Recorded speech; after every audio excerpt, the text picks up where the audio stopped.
right, episode 16, Hang with the Joneses. I am Rashad, And I'm Kesha.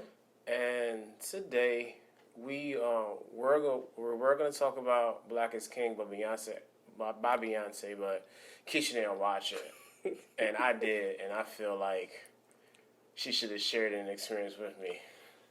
He snuck and watched it. When we was watching it, it was like, let's watch this and this. And then he went and snuck downstairs. It was like 11 o'clock at night. Like and watched it. I couldn't digest it at night, and I really couldn't. He didn't say that. And I couldn't digest it when I watched it. So poor communication. Let's move on because I'm not talking about. I did not watch it. Yeah, I know.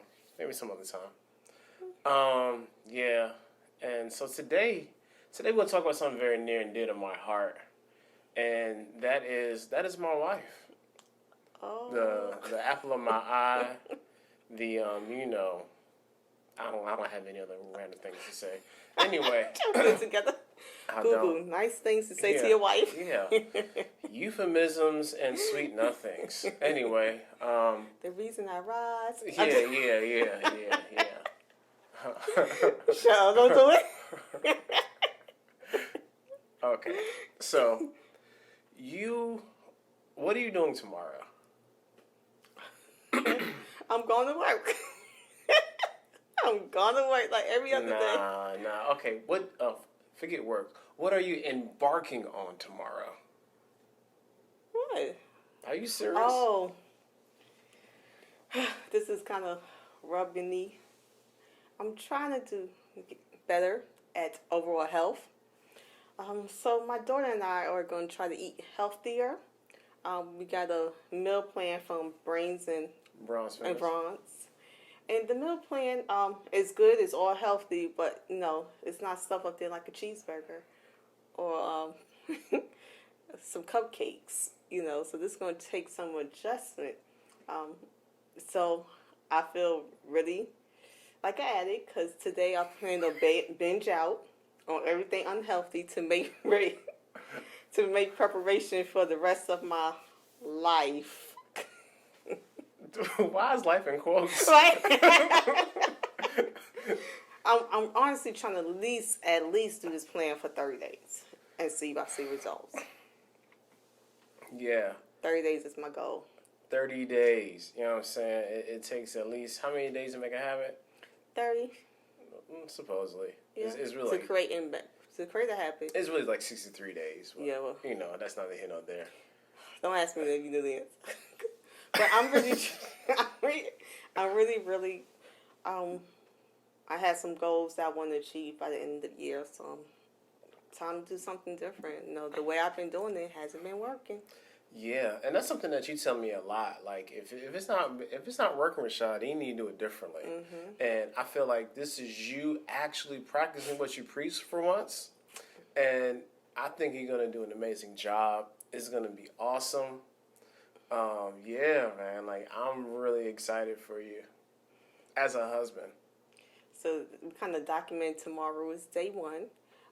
Let's see. By next time we record this, I should have lost about 10 pounds. 10 I made that up. Oh, wow. One said that. You gotta be aggressive on the cardio. I made that up. Yeah. Shoot, I gotta pretty much not eat and just run all day. No, you could lose 10 pounds and but you can't be that vigorous in a workout. I'm not going to. Yeah, I know you're not. Medically, I can. I don't have the desire to. No, you be out on the floor somewhere. Yeah. That wouldn't be real great. Sorry. That wouldn't be great. So I'm trying to get prepared for this healthy living.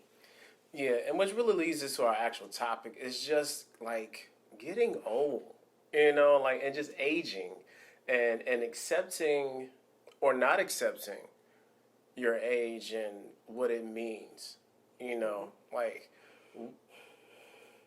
I sometimes sit and wonder, I'm almost 40, and have I really done everything I wanted to do in life? Like, I'm starting to view my my mortality in more of a more of a holistic way, and not just when I'm gonna die, but what have I done with my life? Yeah, that's normal for this. Yeah. The age range. Yeah. He's in the age range. You are too. I'm still 21, Girl. so I haven't quite reached there yet. And I don't consider myself old. Um, I'm aging like fine wine. So you're waning gracefully. Yes. So you can really taste and see the fruit that was planted at a young age. That's a sermon. Hey. There's also like I'm being fermented. There's also like a very like a low key sexual innuendo type statement you just made too. Be quiet. I did just say that. I did just say that. So it's bad because I'm about to lie again. Because I would say this year is when I started telling people my age. I might be lying by saying while I'm saying that.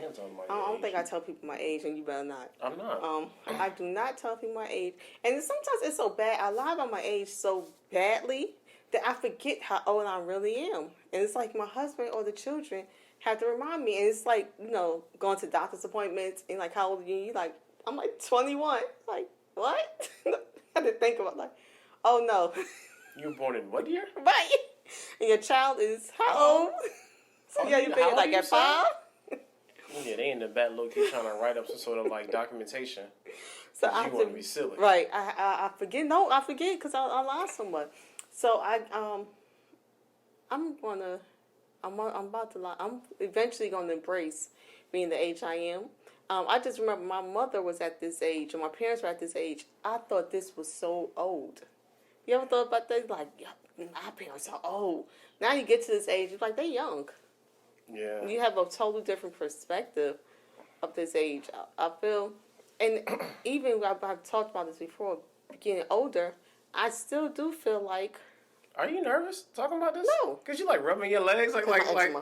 Oh, so stop rubbing your hands. No. Your hands. Okay, so even talking about this, I still feel young. But I know when I don't feel young, when I try to do exercise, your body's like, oh, you lied. You ain't really 21. And I think that's like a common misconception too. It's not that you're old. It's that some people we just lose. Like, you just don't do the amount of activity that you used to do. And then you fall into the mindset where like, oh my God, I can't do it because I'm old. I'm like, nah, you really can't do it because you just have not been doing it. But I don't know. For me, it's like those like get sometimes the medical conditions kicking in. I'm like, oh my gosh, is this part of aging? Some of these medicals, there is nothing I could have done to stop it. But also, I think with mine declining, not so exercising or moving from New York to Virginia. Yeah, it's definitely a more sedentary lifestyle. Yeah, because when I was in New York, you're walking everywhere, and I remember times walking in hills to like the downtown, or to further. Now I can't walk around the block. I'm like, I'm walking around the block, I'm like, and it was just. I think that's the change because in Virginia, thankfully we do have cars, but in Virginia, everywhere is a drive. There is even the streets are not made for you to really walk. One time when I realized this, I tried to walk to my eye doctor appointment, and it's not far from the house. I'm like, oh, it's a nice day. This is when the baby was just born. I'm gonna take him. We're gonna have a little walk. I was like, you sure? He kept saying sure, and I'm like, why is he asking me? Like, I'm in New York. There's no sidewalks. I was like, there are no sidewalks from here. And I was midway through, and I was like, I can't turn around. Might as well keep going. And not even no sidewalks, like the cars, you had to kind of go in the street because there's some sidewalks. The cars didn't even slow down. Like, they kept rolling fast. I'm like, oh my gosh. So we're trying to roll in the grass, trying to roll a stroller in the grass was terrible. We hitting all type of ditches and almost tipping over. Yeah, so I think that's here. There's not every place, but I know where we live, there are no sidewalks. There's no place for you to really walk. Like, you're crossing interstates and stuff. There's no sidewalks. No. So, yeah, it's definitely, yeah. You're definitely on a highway. You know what I'm saying? Yeah. So yeah, like that's definitely part of it. It's interesting, and even how like I feel like sometimes we romanticize what was instead of kind of embracing what is and really accepting what is, so you can move forward. Like a lot of times, like there's this it's like one of the reasons why like I don't like going home so much. Like, cause when I go home, like it's like I'm reminded of like old stuff, and some of that stuff is good. some of the stuff is like, yo, like I just want to keep hearing about this. I don't keep seeing it because like I have a whole entire new life. So even when it comes to how we view ourselves, like we can't romanticize about what it used to be when we are the way we are now. You kind of have to accept what it is, and to kind of like carve your own path into what you really want to be. Yeah, because I still get like going home. Oh my gosh, this is little Kesha, and I remember you, little Kesha about 40. Like we gotta, it's over. Yeah, it's little like Kesha haven't been little Kesha in about 20, 30 plus years. Like, fam, I'm grown, yo. Like, I know I'm not really tall, but I'm still grown. You know what I'm saying? Like, so I get what you say. Sometimes it's like going back to a kid, and you like, so much has changed. But you know, that's all because last time they seen you or they really encountered was when you were whatever age. Yeah. So it's kind of like arrested development. Yeah, and it's the same way that when it comes to just like either like health, or just how we view ourselves at this age, or all those things. Like, you know, it's like, how much of you is based on what you were? How much of you is based on what you are? And how much of you are you basing on what you want to be? Like, it's because I had a real chasm in my own self where I had to come to a place where, like, I don't want to be this anymore. Like, I'm settling into who I am. But, like, now I'm looking at, okay, like, what I want to be the next 2 years, next 5 years, next 10 years. That's health-wise, because we do have goals for business-wise or professional-wise, relationship-wise, but health-wise. I do agree with that. I do. And I think for me, like, I never thought that weight would be an issue for me. I always was the one who was able to eat anything they want, and doctor was encouraging, like on the little curve, I was always the lower end, so I was always encouraged to eat a lot, even to my adulthood, even to after I had my third child. It was like, I need you to eat everything, and when you think it's too much, put some more up there. Just consume. Yeah, I mean, literally, that's what my doctor said to me. He was like, and when you think that's too much, put more up there. Like, I always have been on the lower end. So this is my first time. I didn't even think this would be a reality where I would have to manage what I eat. Yeah, and I think just the coming to terms with that has been a struggle for you. It was. I'm there now, but in the beginning, I'm like, ew, no, this ain't really it. Like when he said, no, that's just water. No, that's just because I'm bloated today. And then 5 years later, I'm like, oh, snap. The last time I weighed this much, I was pregnant. I'm wearing my pregnancy weight. The worst, though, I don't know if I should tell this. The worst is when the baby is like, Mom, are you pregnant? She's like, Mom, am I still in your stomach? That's how you know, like, I need to make a change for the rest of my life. Painful. Does it feel real good? My kids suck, y'all. I mean, like, really? You ask me, are you still in there? Like, and she's being funny. Like, she's being funny. You're being very facetious. Yeah. Are you still in there? And then she'll make faces on my stomach, on my thighs. I was like, oh my gosh, I never thought that I would be the one where people are asking, are you pregnant? Yeah. Like, that is so weird to me. So, usually in our family, we don't usually gain weight until we're really upper in age. We're usually really slim. Well, because of some medical conditions, that kind of slowed that down. Or really kind of sped that up. But yeah, yeah. Because it's just weird. It's the time that you would think after I had the children, I would be at my heaviest. I was at my smallest. It was after that point. Like, y'all, this is ridiculous. I'm doing this in reverse. Yeah. So, like, I had to, like, and it's been the weirdest kind of journey for me with you, because there were times where I felt like you're not even seeing this. You know, like, you're not even realizing what this is. And I kind of settled into this, like, low-key frustration.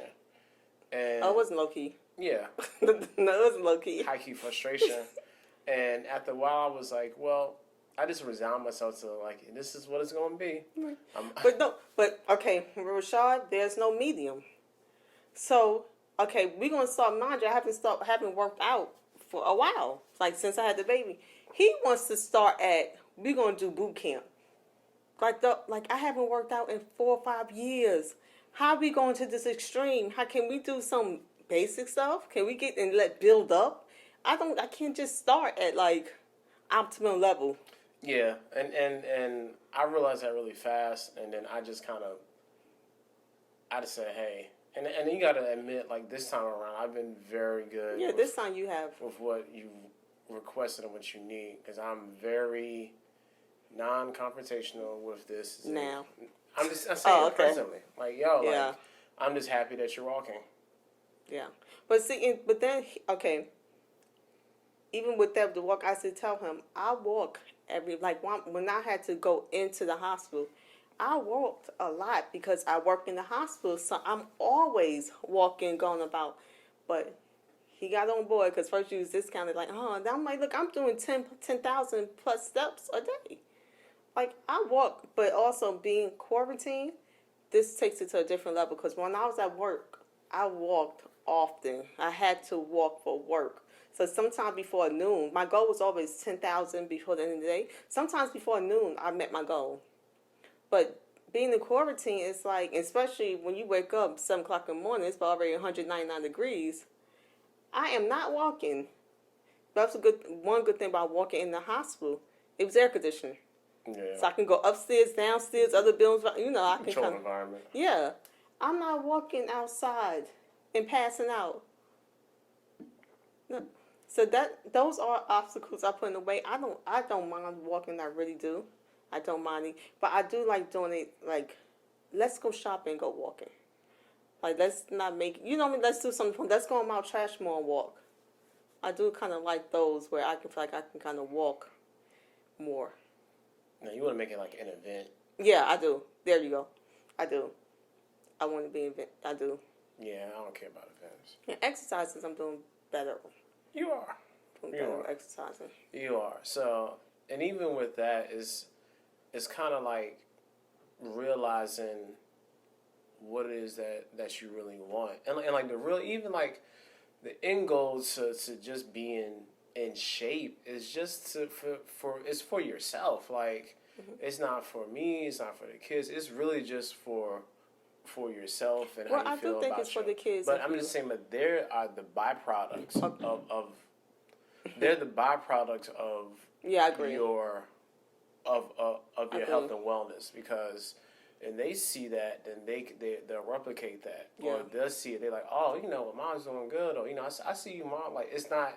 You have to do this. Like, this has to be like a very almost like a selfish endeavor. Yeah. So I do believe that I'm always going first. You have to do it for yourself, but they do reap the benefits from it too. Yeah, definitely. Just me be able to endure it longer, to play with them longer. Yeah, do this. I mean, just to exist and be. And even with their eating, especially, I don't want them to have the same problem. So yeah, I do think it's one that will fix a lot of things or motivate, change things in the house. Yeah.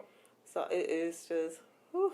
Yeah. And then I have a lot of, and see, exercising too is not so easy for me. I have a lot of things I can't do medically. So then it's like how to get this high impact workout, but half the things up there you can't do. And not because I don't know how to do it. Like, medically, I can't do it. So that was another one, because it's like, okay, do all that. Oh, I can't do that. If I do that exercise, we're going to have another problem. So, that was, it's getting better. I can do a lot more stuff now, but that was also an obstacle. And that's why the first year or two, I couldn't do anything. Yeah, but I forgot about that. But ironically, you didn't max out weight wise. I didn't. That's the kind of like. But then I wonder, was it to increase my hormones? It could have been like it was. It's a lot of like. Let's be honest. Like, Kesha is just an amalgamation of problems in a person. And sometimes it's hard to pinpoint or diagnose what is which, and doctors have said that, and they like, it's just, hey, you just need to manage the best way you can now. Because, like, the side effects, they, like, things that I'm supposed to happen, it doesn't happen, but the things they say shouldn't happen, that's what happens. He's like, how did that happen? That's why I'm here. How did this happen? So it's still a lot of stuff. No, it's getting better, but it's still some stuff I can't do, and that's also make it hard. It's not like I can go straight. I can work out for like an hour. I can't. Nah, it's not gonna work. But even when I went to my doctor, he told me, he was like, your eating habits aren't that bad. He said, but it doesn't matter how well you eat. If you don't exercise for 45 minutes a day or walk 10,000 steps a day. So he told me, he was like, no matter how, and he said even you start out on this, I'm gonna say diet or whatever, you're gonna see yourself lose weight, but your body goes back in shock and it's gonna bounce you back to the weight you was, because your body think it's dying, like it needs to get this food, like it's about to die. He was like, so if you don't walk 10,000 steps a day, not 3 times, not 4 times a week, 7 days a week, and or 45 work out for 45 minutes a day, you're not going to see any results. And I was like, isn't that like not even 3 days? He said every day. There has to be like a level of movement when it comes to this. And, yeah, but 10,000 and 40. I was like, but think about it. Like, let's just say if you were working, you hit your 10K every day, right? And it's only other like. I'm just saying, if you were working at your job. Oh yeah, I'll be hitting every day. Yeah, so like that wouldn't be an issue. And all you have to do is work out 2 days a week. Yeah, that's the thing. Work 5, work out 2, and that's what I'm saying. Like, so there has to be some sort of, even when you don't think is there has to be some sort of movement. You know? Yeah, I agree. And that's just and that's just even part of even when it comes to like say aging and growing older, you can't stop moving. Like there's a lot of times like people get older and then just want to stop doing all types of stuff because they feel like there's this like some sort of age limitation on progress when it really isn't. I think that's what impacts aging, because even just think about times where maybe in the hospital or wherever procedure, the first thing they tell you to do, move. Get up and move. Move. And I'm like, I just had this heart surgery. Get up and move. So yeah, I think you're right. What stop the aging is the movement.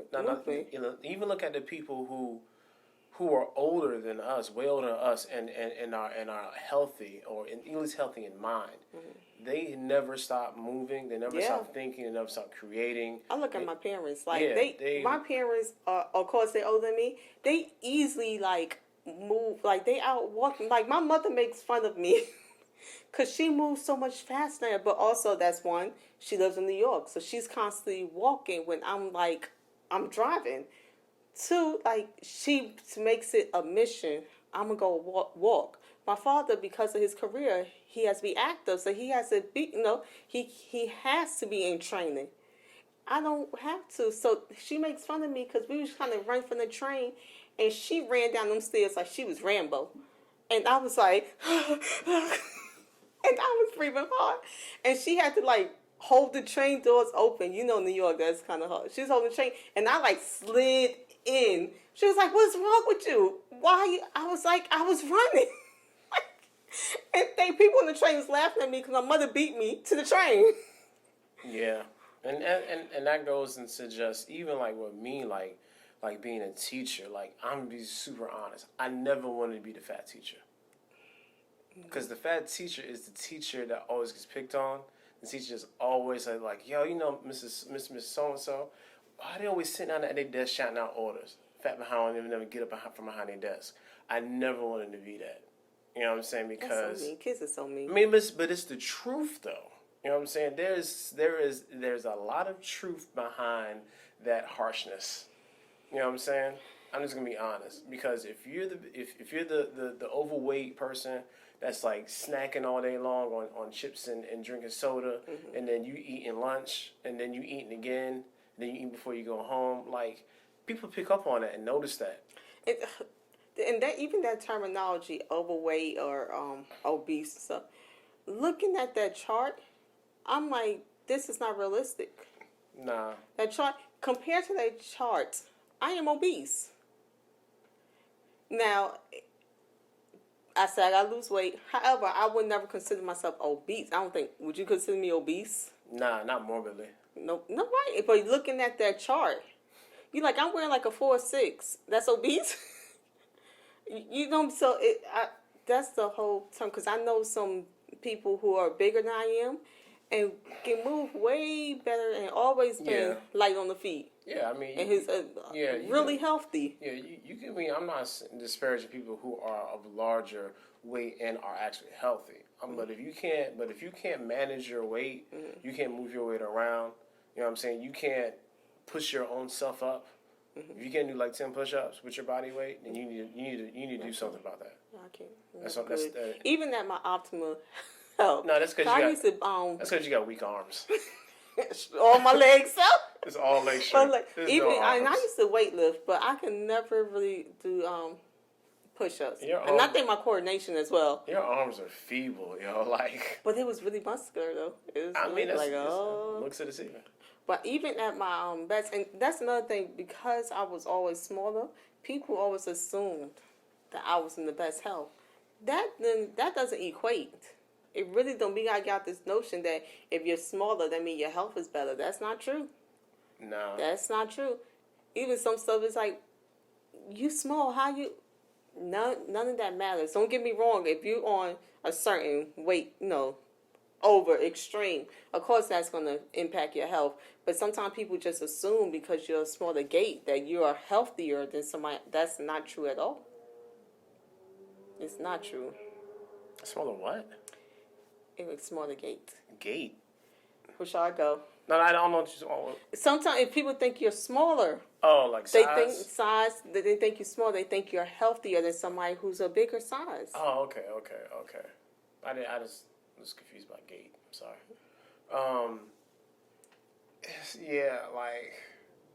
Again, you have to keep moving. You know what I'm saying? Like, because at the point when you stop moving, that's when you basically tell your body that I'm cool with just not doing anything. And I think I have to I'm going to get off numbers. I'm going to get off meaning weight, what the scale says. Yeah, I'm going to get off it. It's not even about how much you weigh. It's about your health. Your health, how good you feel in it. Do you like how you look? Like my dad used to always say, like when you go home, take your clothes off and get in the shower and get out. Do you like how you look? And if you don't like how you look, then you need to change something about it. You know what I'm saying? Like that's really like the basis. Even like for me, like a couple years ago, I was like, yo, I don't like this. I can't maintain this. I got to do something different. So that's what I started doing. Yeah. You know what I'm saying? Like, and it works for me.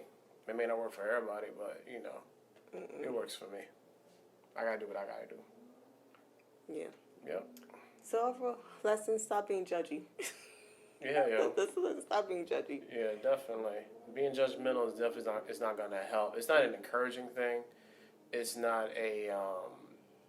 It's nothing beneficial from being judgmental. You can even be critical without being judgmental. It's a fine line to walk, but still, knowing that, like, okay, for me and you, I have your best interest at heart. So it's not going to be a point where I am trying to bring you down in order to build you back up, because that's not how you respond, and that's not how you're gonna. And you don't take well or kind to that. So it's kind of, it will be pointless for me to do that. So even throughout your whole meal plan journey, I'm just going to, make these meals and hope you eat them. That's all I can do. So excuse me from the little grouchies. No, I understand. This is a drastic. This is like, it's not even like weaning me off. Nah, the burger. This is a drastic, but I think I'm ready. I'll let you know next time with me how's this. I did how's it. This going? Like, I did it, and like, it's a transition, and it's a hard pivot too. Right. I'm just gonna be honest. Everything else you got to figure out as you go along, but that is a hard pivot. I just got an attitude right now when you said that. It's the truth, though. I ain't gonna lie to you. I am in for it. I think Brains and Bronze Fitness. Brains and Bronze Fitness. Well, Ray Hines with the meal plan. Creating a meal plan for us. I'm going to follow. It's really good. It's just a matter of me trying to be healthier. Yeah, you just got to follow it. I'm already asking questions, so we're gonna wrap this up. Asking questions like, so when I go out, what do I eat? I'm so serious, so I'm so serious. Yeah. It's Yeah. a to-go menu. Yeah, we figured something out. You eat some iceberg lettuce. Anyway, so that's what this is. I'm Kesha. Wow, I'm Rashad. Again, make sure you like, share, subscribe. If you join us on YouTube, hit the bell and all that stuff. Also, patreon.com/hanging with the Joneses. If you like what we doing, shoot us a couple bucks. You know what I'm saying? Get some more lights, more stuff. Everything is reinvested back into the biz. Also, if you see us on the Instagram or the Facebook, make sure that you share what we'll be saying. And, spread the love, y'all. Again, this is a podcast about life, love, and marriage. And that's what we're talking about.